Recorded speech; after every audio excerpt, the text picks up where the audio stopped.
Olá, sejam muito bem-vindos ao programa Elite Parlamentar. Meu nome é Daniel Marques, eu sou jornalista aqui na Arco Advice. Comigo o Marcos Queiroz, que é coordenador de pesquisa do Elite Parlamentar. E hoje a nossa entrevista é com o senador Jean Paul Prates, senador pelo PT do Rio Grande do Norte. Ele é senador desde 2019, quando ocupou a vaga deixada pela Fátima Bezerra, que hoje é governadora do Rio Grande do Norte.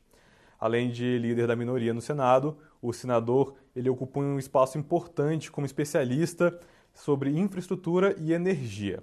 Senador, muito obrigado por aceitar o nosso convite. Obrigado, Daniel. Prazer estar com vocês aqui. Marcos, obrigado. Parabéns pelo trabalho. Senador, iniciando aqui a nossa entrevista, a gente sempre abre esse espaço inicial para que os parlamentares falem sobre a sua atuação. Então, nesse sentido, eu gostaria que você pudesse falar para a gente aqui o que você destaca de mais importante nesse período de mandato como senador aí na sua atuação parlamentar. Pois é, Marcos, você sabe, substituindo a senadora Fátima Bezerra, hoje governadora do nosso estado, a responsabilidade é dupla, né? É uma personalidade política principal do nosso estado hoje, depois com a atuação parlamentar brilhante, em vários mandatos de deputada federal e os 4 anos que passou no Senado, período crítico da história brasileira. Então, a responsabilidade ao assumir era muito grande e era dupla. Primeiro, manter o legado dela, a atuação, a atividade e ajudá-la a governar o Rio Grande do Norte, trazendo o máximo de recursos e questões, projetos possível para ajudá-la nessa árdua tarefa de governar o Rio Grande do Norte. E segundo, trazer um pouco da minha experiência profissional, do acúmulo que eu tive como consultoria, como assessoria, inclusive a parlamentares e a governos, inclusive o governo federal e o governo dos estados, na questão da infraestrutura, do petróleo, do gás, da energia. Então, trazer isso em benefício também, não só nacionalmente, como do próprio Rio Grande do Norte, que é um estado que, nos últimos 10 anos, eu inclusive tive participação nisso como secretário de Energia na época do governo da governadora Vilma de Faria, multiplicou o seu aproveitamento de fontes, os negócios, os investimentos e o efeito, evidentemente, na economia do Rio Grande do Norte e o efeito social, os investimentos, por exemplo, de energia eólica, os investimentos da nova refinaria que foi conquistada em 2009, que o presidente Lula inaugurou. Enfim, saímos daquela dependência meramente de produtores em terra de petróleo, principal do Brasil, para uma multiplicidade de investimentos solar, energia eólica, energia biomassa, etc., que hoje faz parte aqui do nosso mandato também. Senador, o Senado aprovou em outubro o Marco Legal das Ferrovias. Foi uma tramitação complicada, tramitação longa. O governo enviou uma medida provisória que também trata sobre esse tema e agora o projeto está na Câmara. Como que você acha que vai seguir a partir de agora? Tem uma preferência realmente pelo projeto que foi aprovado pelo Senado?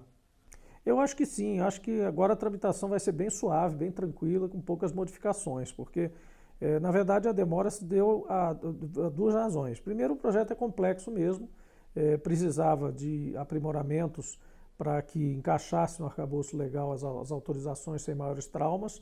Havia risco também de assimetria regulatória, diferenças de situações entre o regime de concessões, que é um regime mais pesado, é um regime que prevê a devolução dos bens, ou na verdade a reversão de todos os bens da concessão ao final dela, né? Tem uma série de controles que o Estado mantém em cima dos concessionários, porque os bens são do Estado brasileiro, versus a questão da autorização, que é um regime mais solto, mais livre, onde o empreendedor é responsável pelo risco e pelas vantagens de ter investido naquela linha.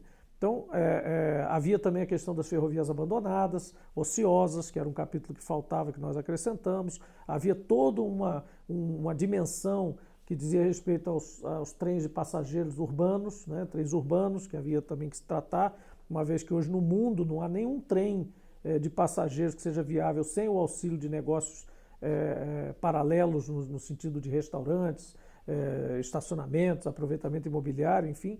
Então, assim, o desafio era muito grande já em si. Depois teve a pandemia. No meio, nós fomos abalroados pela pandemia. Evidentemente, o plenário remoto não deveria até priorizar esses projetos mais estruturais e setoriais. Durante um certo tempo, a gente passou, todos acompanharam, com pautas eminentemente devotadas ao Covid, ao atendimento não só orçamentário, como sanitário da questão da pandemia. E aí, quando voltou a pauta, nós já tínhamos outras modificações também. Enfim, levamos aí bastante tempo, uns 18 meses ou tanto, que discutimos também a exaustão, inclusive durante o período da pandemia, não paramos o trabalho, e entregamos um projeto que eu acho que é realmente consensual entre setor, trabalhadores, governo, inclusive trabalhamos muito com a equipe do governo, apesar de estar na oposição, então acho que esse é um projeto que ficou bastante equilibrado, e agora o relator Zé Vitor na Câmara Federal deverá eventualmente ouvir todo mundo de novo, deve surgir uma coisa ou outra para mudar, mas não deve ser nada muito transformador no projeto que a gente já fez. Tem mantido diálogo com o deputado Zé Vitor, ele tem mostrado interesse em manter o que foi aprovado no Senado? Sim, sim, majoritariamente reconhecendo que o próprio setor já se comunicou, o pessoal do próprio governo também expressou, né, toda a tranquilidade em relação a esse projeto, e eu acho que se houver alguma modificação será referente a alguns pontos que no dia da votação do plenário tiveram ali destaques, e na hora de atender os destaques você não consegue recolocar algumas coisas quando você tira eventualmente um dispositivo ou um mecanismo que foi colocado de última hora, a gente não consegue adaptar exatamente ali na hora. Então pode ser que surja alguma modificação nesse sentido, voltaria para o Senado sem maiores traumas e logo antes ainda do final desse ano legislativo, eu imagino que esse projeto já vire lei.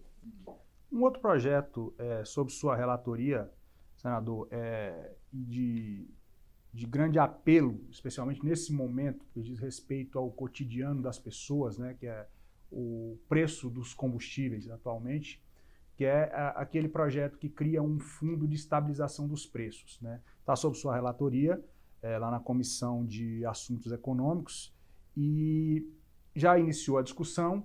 Eu queria saber qual a perspectiva, como tem sido a aceitação desse tema, desse projeto no Senado.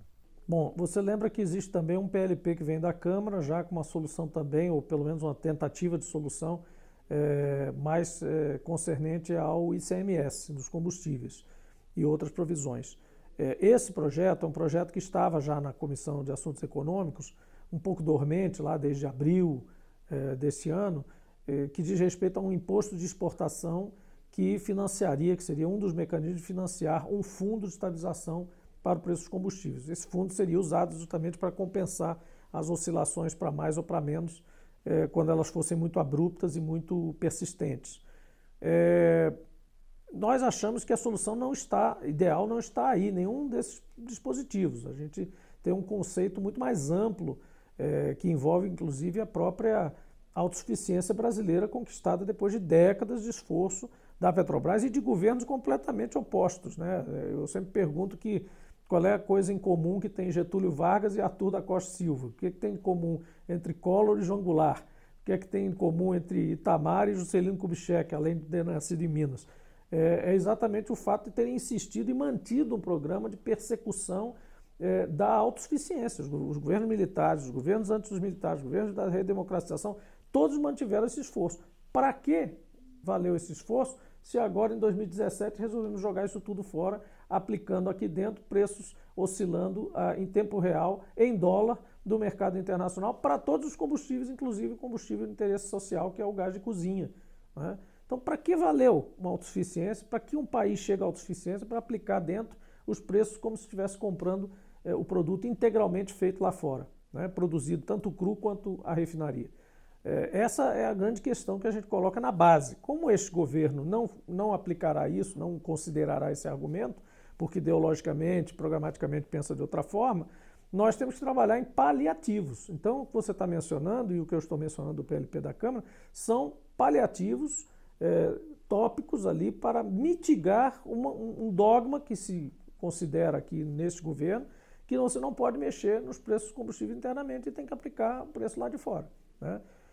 Dito isso, vamos trabalhar tanto na questão do fundo de estabilização, e aí a origem de recursos pode ser diversa, não precisa ser necessariamente imposto de exportação, ele tem realmente características que podem ser desafiadoras na questão do investimento da exploração e produção, na questão da atratividade do leilão de pré-sal, a gente sabe disso, mas era o projeto que havia lá. Então pegou-se esse projeto para se trabalhar em cima. Então nós vamos trabalhar agora num segundo relatório, soltamos um primeiro rapidamente, com a expectativa de que ele viesse na CAI a ser deliberado. Como não foi e ganhamos tempo agora para debater melhor, certamente haverá um segundo relatório bastante diferente do primeiro. E, por outro lado, tem o PLP que vem do ICMS, onde a gente realmente acha que tem também uma parte de uma solução mitigadora, que é a questão do ICMS monofásico, a gente transformar ele em monofásico, portanto, recolher na porta da refinaria, dali para frente não se miscui mais de imposto de circulação, e também a questão do ad rem, né, que seria aplicá-lo em moeda e não em percentual, né? Portanto, os estados teriam liberdade para aplicar um imposto em centavos e não em percentual, que também ajudaria de alguma forma a fixar aquela parcela ao invés de ela ficar variando de acordo com o preço principal, que é o preço do óleo cru, que está na base de tudo.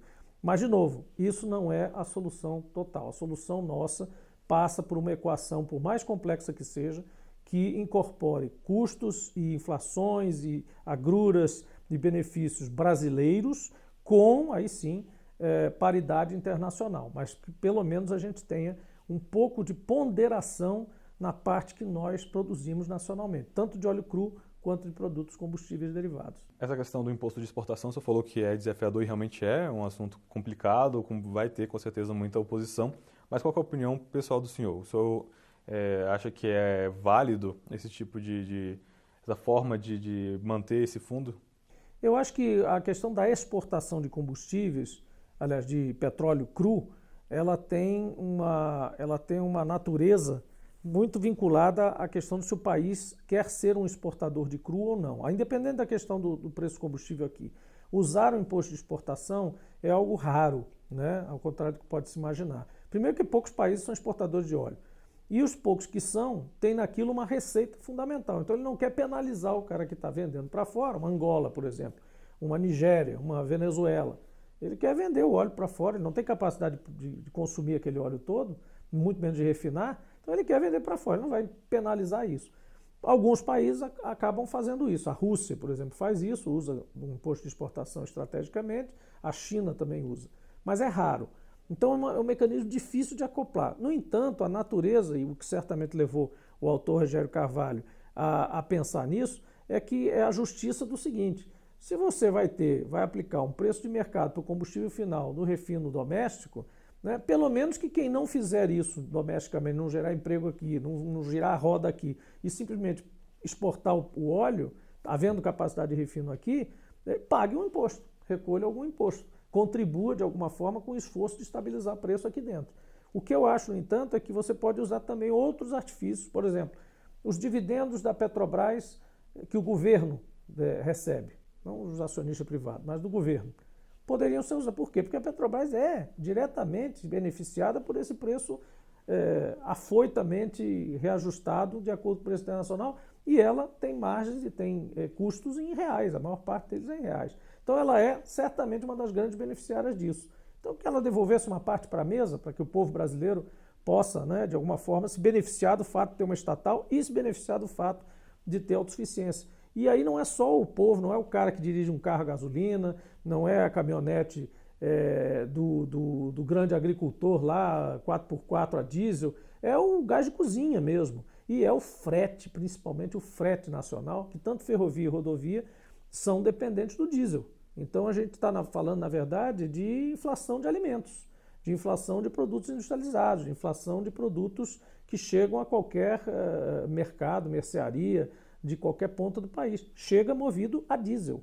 Portanto, é um combustível da economia brasileira. Senador, o senhor falou bastante sobre esse projeto. Essa ideia do fundo de estabilização é algo que muita gente já advogou como a fórmula para se controlar os preços dos combustíveis. Mas por tudo que o senhor já debateu, vem debatendo com seus pares, o senhor vê que, de fato, há essa convergência para aprovação desse texto no Senado, e aí eu já aproveito aqui para finalizar esse tema, que outra saída que o governo coloca, né, de uma forma meio que, sem aprofundar muito, seria a privatização da Petrobras resolveria esse problema, né? Nós sabemos que o PT tem essa contrariedade, e eu gostaria que o senhor falasse, de fato, se essa saída seria, de fato, traria esse resultado esperado que o governo alardeia tanto? Marcos, vou fazer um teste com você e com quem está nos ouvindo. O cenário da Petrobras privatizada já está sendo testado agora.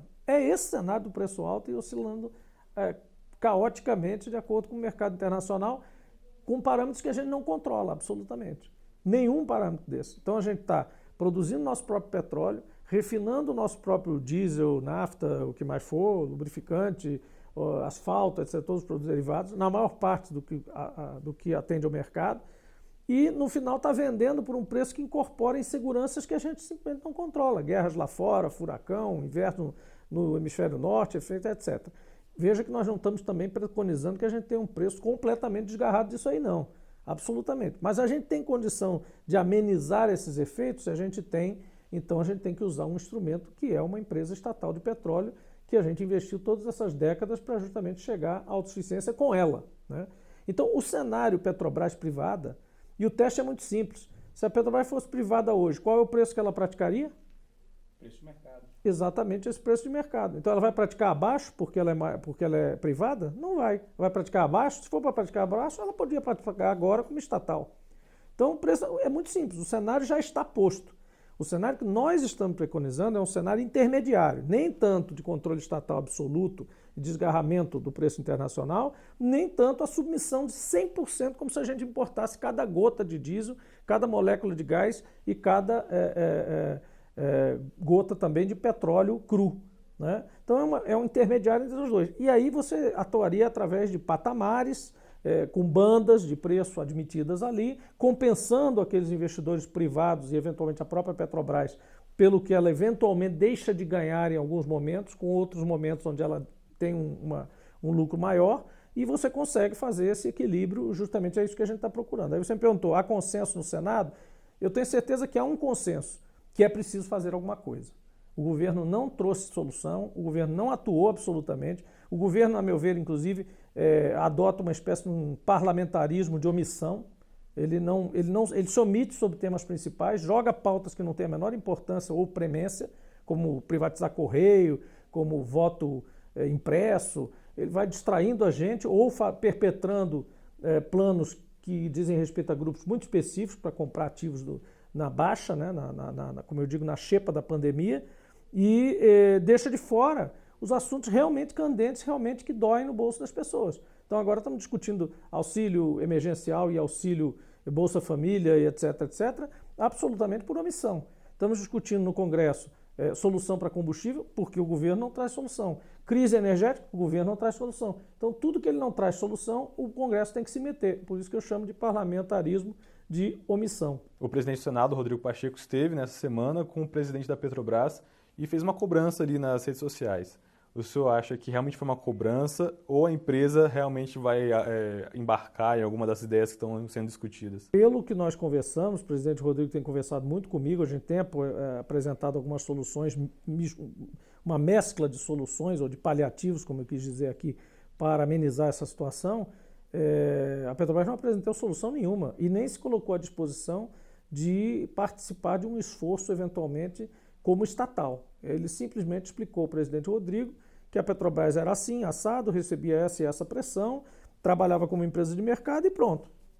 Então, é como eu digo, se o Congresso não vier, não sei se de cima para baixo ou de lado para o lado, ou não sei como, mas não tomar uma atitude, e é por isso que eu digo que há um consenso em relação à necessidade de fazer algo, só não há um consenso necessidade sobre o que deve ser feito, mas se vier uma proposta bem organizada, bem elaborada, mesmo que seja um paliativo incompleto, ela será aprovada com certeza, porque o clamor dos cidadãos e cidadãs brasileiros é grande. A gente olha as redes sociais de cada um dos senadores e senadoras e a gente vê o tempo todo o que é que vocês estão fazendo aí que não fazem isso. No meu caso, eu recebo ainda cobrança pelo fato de ser considerado especialista no tema, de ter militado a vida toda nesse setor, aí que o cara diz mesmo, pô, agora você está lá no Senado e não faz nada e não tem como ajudar a resolver esse problema. Então nós estamos, mesmo como oposição, muito empenhados, que é importante dizer, que essa que é uma posição construtiva, a gente não concorda, a gente deixa claro que essa não é a fórmula certa, que o PPI é ruim para o Brasil,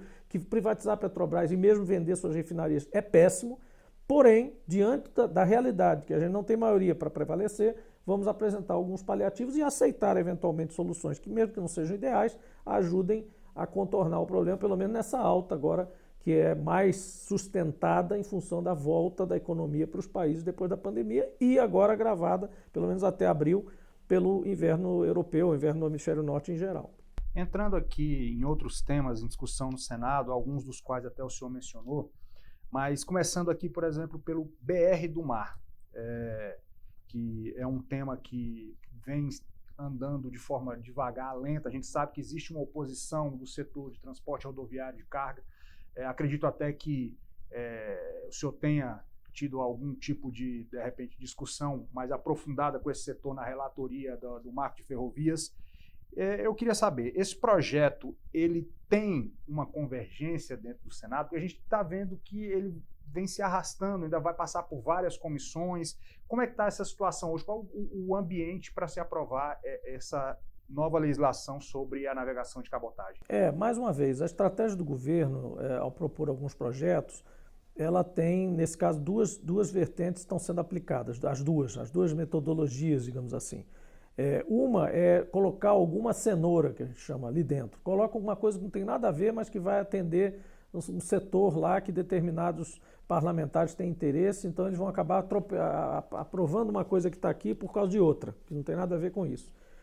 Então, isso está lá claramente, no caso nosso, lá do Rio Grande do Norte, colocaram a questão do sal, né, lá do afretamento, do frete, né, e que é importante e faz com que a gente tenha pressa, porque, de fato, ele vai acabar prejudicando lá a competitividade do nosso sal. Tem nada a ver necessariamente com o geral de regular a cabotagem no Brasil, né? E, por outro lado, a segunda parte dessa metodologia, que nesse caso aplicaram-se as duas, é tentar insistir em alguns pontos que, quando entalam, o governo tenta atropelar e tenta ficar insistindo naquele ponto. Por exemplo, essa questão da verticalização da cabotagem com o transporte terrestre. É uma coisa que poderia ser resolvida com o consenso seguinte: vamos deixar para um segundo momento, vamos ver como é que funciona a nova realidade da cabotagem no Brasil e deixa isso aqui para um segundo momento. Não, mas tem que atender um determinado grupo, mas tem que atender por inteiro. Já que a gente está fazendo isso, vamos logo fazer até o fim e do jeito que o pessoal XPTO quer, deixe que o resto brigue aí e fique reclamando. Então, isso que está fazendo esse projeto arrastar-se um pouco.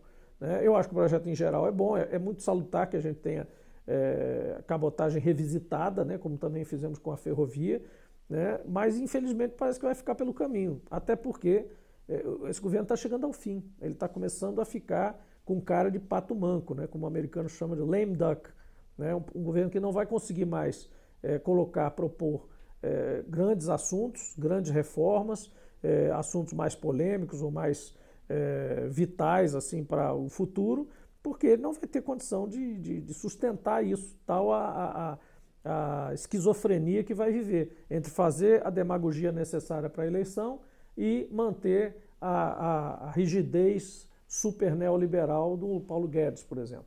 Isso é incongruente, é completamente inconciliável. É como se fossem dois diabinhos sentados em cada ombro, né, falando o oposto o tempo todo para o presidente. O presidente dá, de vez em quando, ele dá até um tilt, porque ele não consegue, né, ele várias vezes ensaiou intervir na Petrobras. Quantas vezes ele ensaiou, né? Quase ali foi, não tem que fazer alguma coisa. Até que ele desistiu, disse, não, então vamos vender, porque eu não consigo gerir esse negócio, vamos vender. Sem nenhum estudo, sem nenhum embasamento, sem nenhuma teoria, nada, absolutamente, né, que garanta que aquilo vai ter algum resultado prático e efetivo. E aproveitando o assunto de privatização, quando a privatização da Eletrobras estava sendo discutida no Congresso, também foi um texto muito polêmico, porque teve muito jabuti, ou temas estranhos inseridos ali, né? Foi horrível. E agora, tinha essa previsão do governo de prosseguir com essa privatização, com a venda das ações no final desse ano ou no começo do próximo.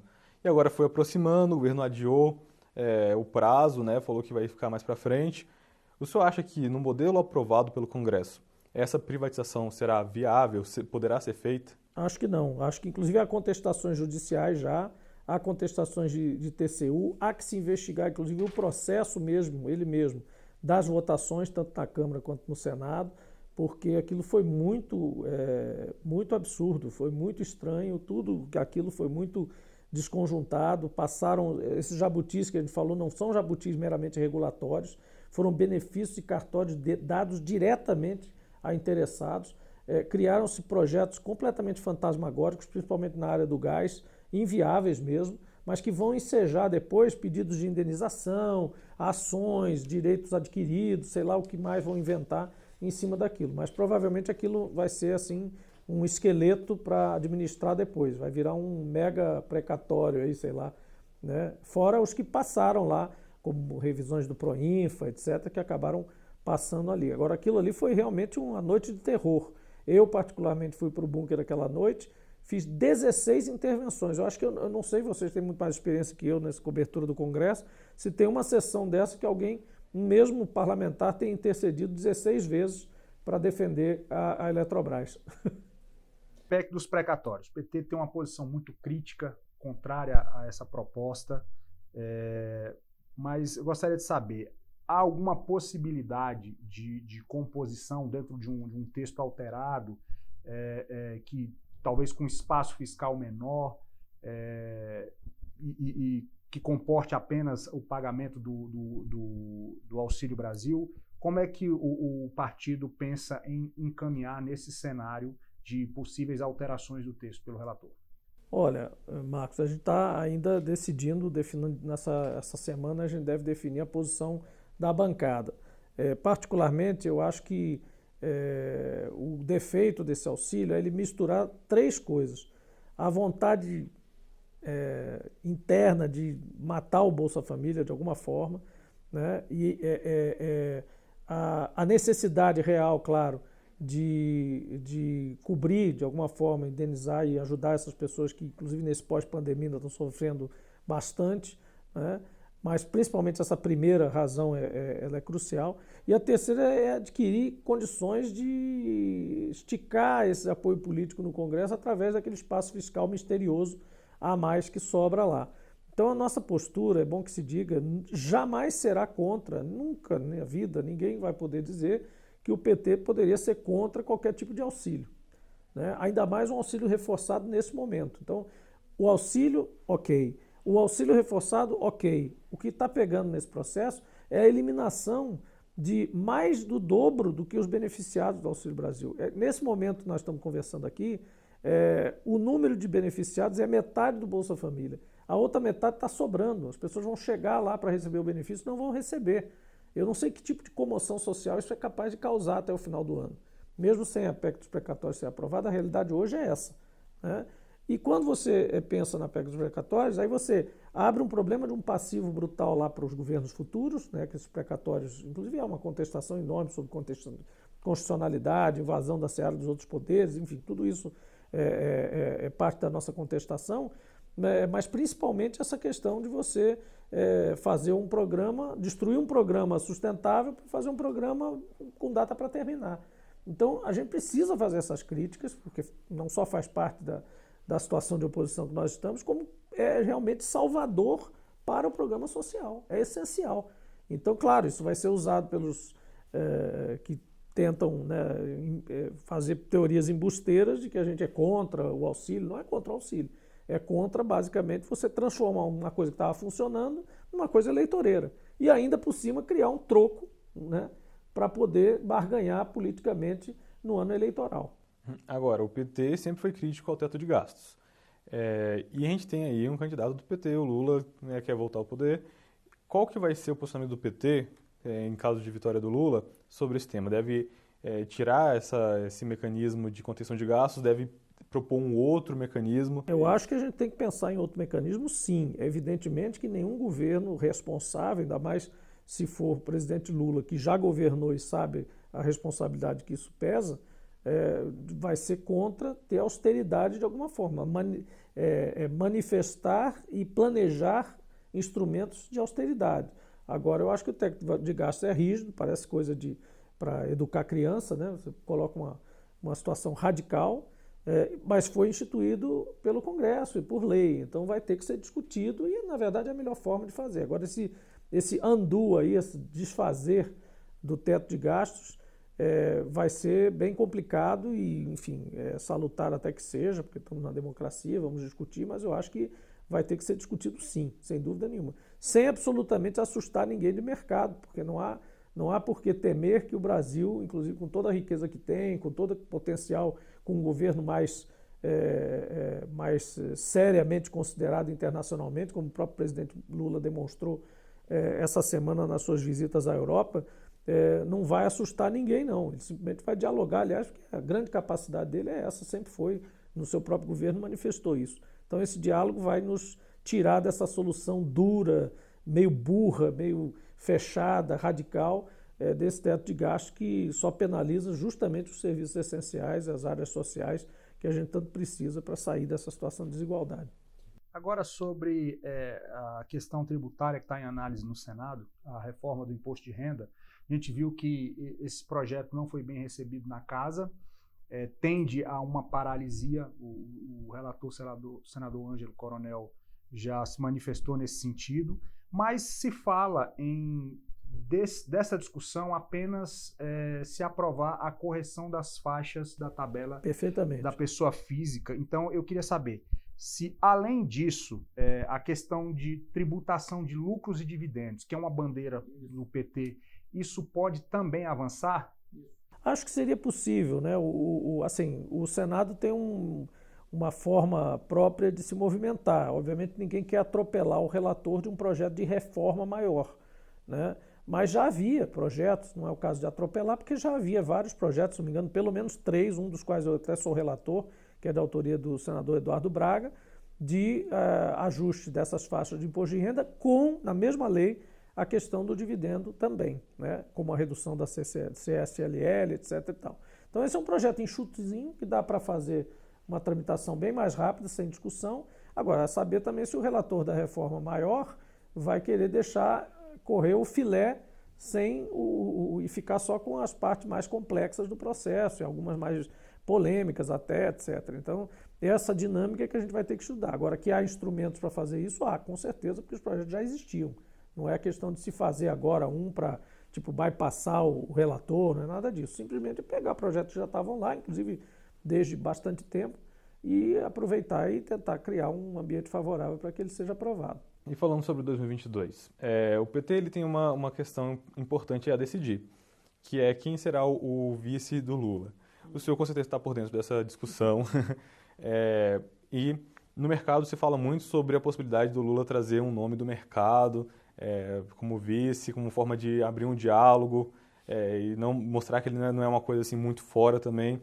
O senhor acha que essa é uma possibilidade? E o PT também está conversando com outros partidos, além dos partidos de esquerda, que devem apoiar o PT naturalmente? Não, com certeza está, e vocês têm visto notícias sobre isso, né? Siglas maiores, siglas que já compuseram o governo Lula, outras que, enfim, transitam no mapa de poder do Brasil, que são importantes, siglas inclusive capitalizadas, como o MDB, o PSD, enfim.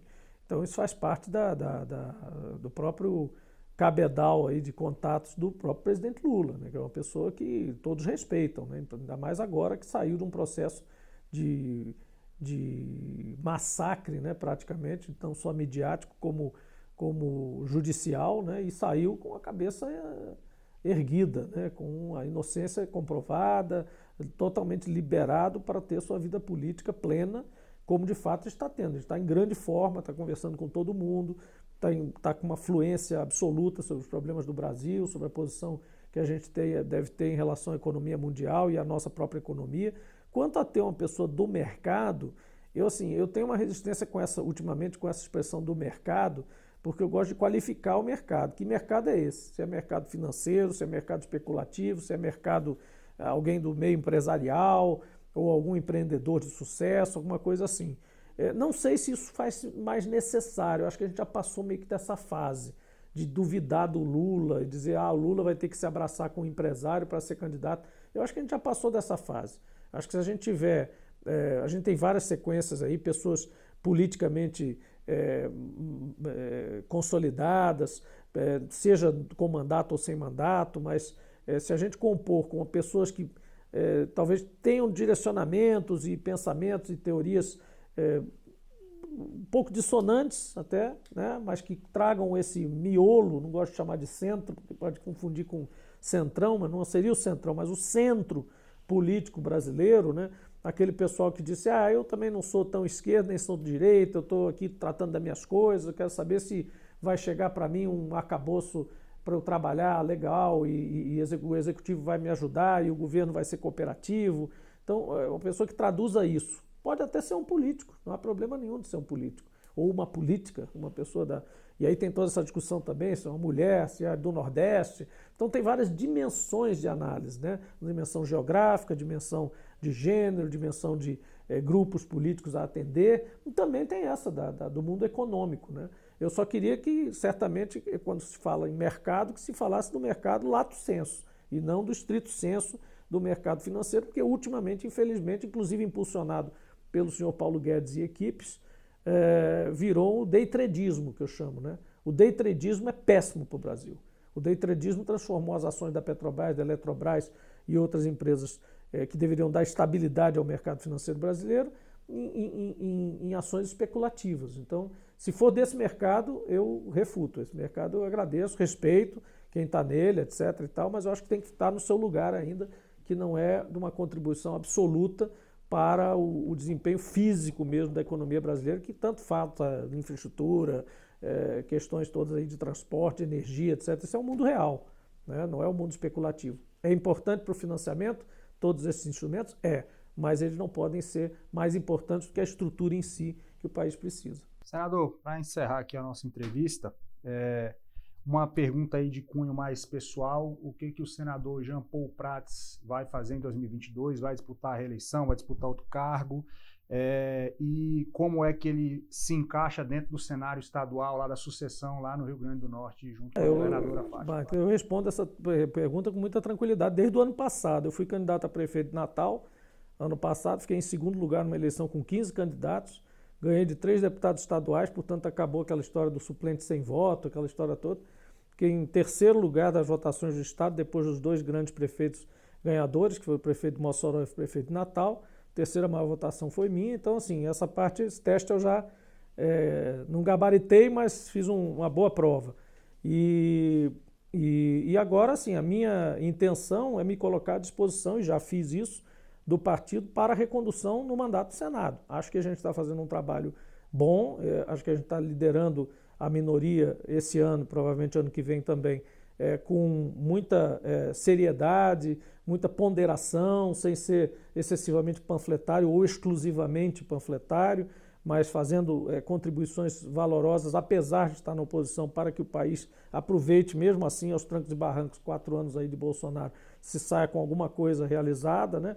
O Marco das Ferrovias é um exemplo, essa solução dos combustíveis, mesmo paliativa, talvez possa contribuir para ela, também seria outro.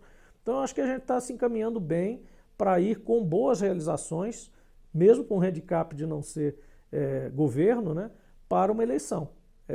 E acho que outro espaço na questão no mapa eleitoral não me caberia, porque eu começaria a desestabilizar outras candidaturas em outros níveis, deputado federal, deputado estadual. Então, no meu mapa estratégico, como felizmente eu não preciso de ter mandato para sobreviver, não estou assim doido para ter um mandato, para ter uma ocupação, tenho minha ocupação, tenho minha vida independente da política, eu posso me dar ao luxo, digamos assim, de concorrer ou de me postular para concorrer sem necessariamente ter um plano B, né? Então é nisso que eu estou. Acho que com isso eu contribuiria com o partido, com Fátima, com o presidente Lula, estando do mesmo lado, trabalhando os discursos, inclusive a conciliação com esse processo no mercado que vocês se referiram, né? Então acho que a gente tem trazido para a esquerda, eu tenho tentado ser para o Partido dos Trabalhadores, para a esquerda, mais um componente de aproximação e de construção de uma esquerda que tem investimento, que preza investimento, que dá valor à segurança jurídica, que dá valor à atratividade para investimento externo e interno, ao empreendedorismo, e como forma, uma das formas, inclusive, da atividade social que o país precisa. Então, acho que a gente tem condição de apresentar planos de esquerda para o país e para a economia do país, para o mercado, inclusive financeiro, né, democratizando mais esse mercado, regulando melhor, talvez, enfim. Acho que a gente tem muita coisa a trazer, inclusive de países que têm experiência de governo de esquerda bem-sucedidos nessa área. Muito obrigado pela sua presença, senador, e a gente fica aqui à disposição. Obrigado a vocês e, mais uma vez, parabéns pelo trabalho competente aí da equipe toda.